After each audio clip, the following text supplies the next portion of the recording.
1793, l'air est glacial, les rues sont silencieuses, et au centre de la ville, un événement secoue la nation tout entière. Un roi va mourir. Louis XVI, autrefois symbole du pouvoir absolu, n'est plus qu'un simple citoyen nommé Louis Capet. Depuis la prise des Tuileries le 10 août 1792, la monarchie a été suspendue, et Louis, captif à la prison du Temple, attend son sort.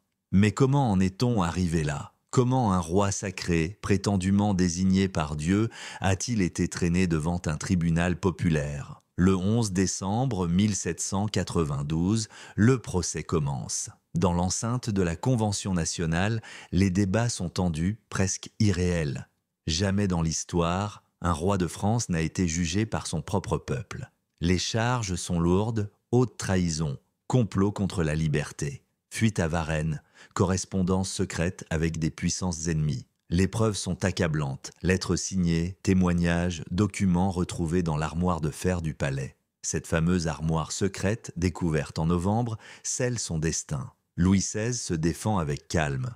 Son avocat, Raymond de Sèze, livre un discours brillant, presque émouvant. Il rappelle que le roi a tenté de réformer, qu'il a accepté la Constitution de 1791. Il affirme « On ne juge pas un roi, on détruit une institution ». Mais l'opinion est déjà tranchée.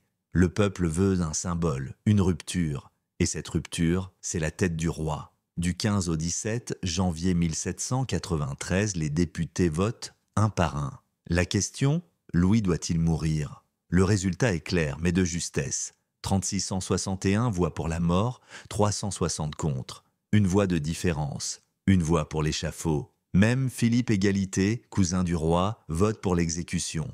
Un acte qui choquera la France et qui ne le sauvera pas de la guillotine quelques mois plus tard. Louis XVI apprend la sentence le 20 janvier. Il demande à voir sa famille une dernière fois. Marie-Antoinette, Madame Royale, le dauphin et Madame Élisabeth passent la nuit avec lui dans une scène déchirante.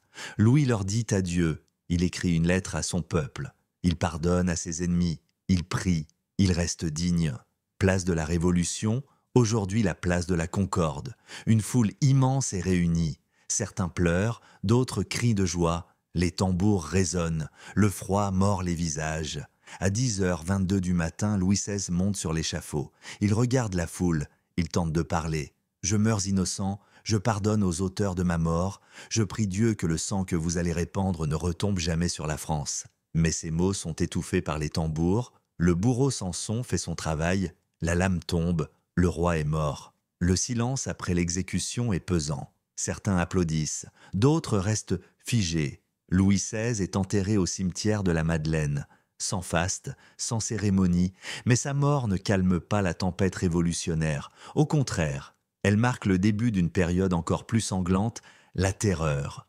Louis XVI, martyr ou tyran, les avis restent partagés.